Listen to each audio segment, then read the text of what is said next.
Hello, today we're reading from Matthew 8. Jesus heals a man with leprosy. Large crowds followed Jesus as he came down the mountainside. Suddenly, a man with leprosy approached Jesus. He knelt before him, worshiping. Lord, the man said, if you want to, you can make me well again. Jesus touched him. I want to, he said. Be healed. And instantly the leprosy disappeared. Then Jesus said to him, go right over to the priest and let him examine you.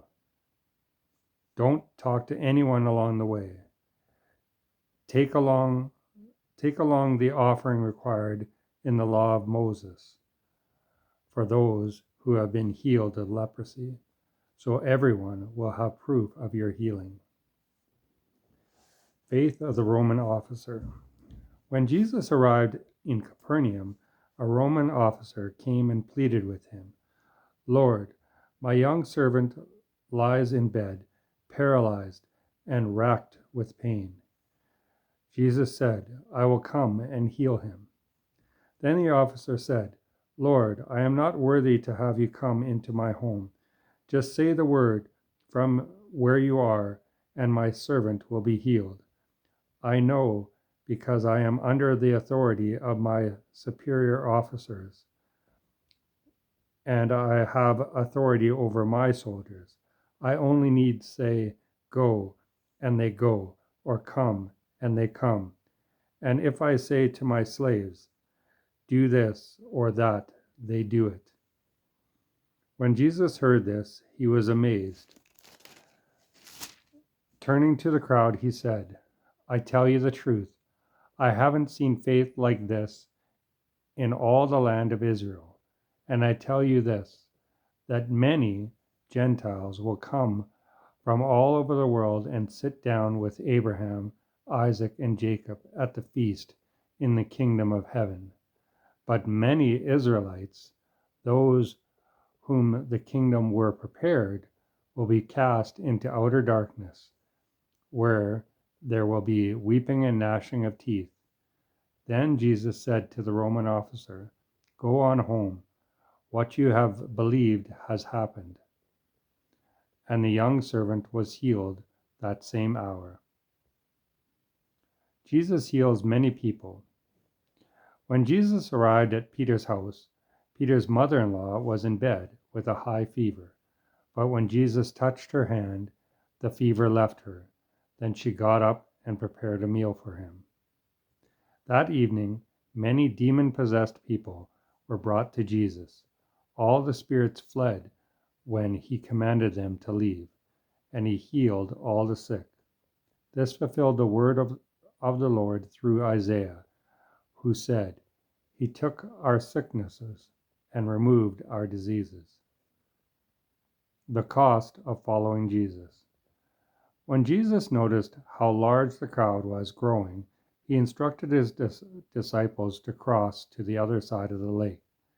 Then one of the teachers of religious law said to him, Teacher, I will follow you no matter where you go. But Jesus said, foxes have dens to live in, and birds have nests, but I, the Son of Man, have no home of my own, not even a place to lay my head. Another of his disciples said, Lord, first let me return home and bury my father. But Jesus told him, follow me now. Let those who are spiritually dead care for their own dead. Jesus calms the storm. Then Jesus got into the boat and started across the lake with his disciples. Suddenly a terrible storm came up with waves breaking into the boat, but Jesus was sleeping. The disciples went to him and woke him up, shouting, Lord, save us, we're going to drown. And Jesus answered, why are you afraid? Why have you so little faith? Then he stood up and rebuked the wind and the waves, and suddenly all was calm. The disciples just sat there in awe. Who is this? They asked themselves. Even the wind and the waves obey him. Jesus heals 2 demon-possessed men. When Jesus arrived on the other side of the lake in the land of Gadarenes, 2 men who were possessed by demons met him. They lived in a cemetery and were so dangerous that no one could go through that area. They began screaming at him, "Why are you bothering us, Son of God? You have no right to torture us before God's appointed time." A large herd of pigs was feeding in the distance, so the demons begged, "If you cast us out, send us into the herd of pigs." "All right, go," Jesus commanded them. So the demons came out of the men and entered the pigs, and the whole herd plunged down the steep hillside into the lake and drowned in the water. The herdsmen fled to the nearby city, telling everyone what happened to the demon-possessed men. The entire town came out to meet Jesus, but they begged him to go away and leave them alone. See, as soon as there's a cost, then nobody wants to pay the cost for that salvation.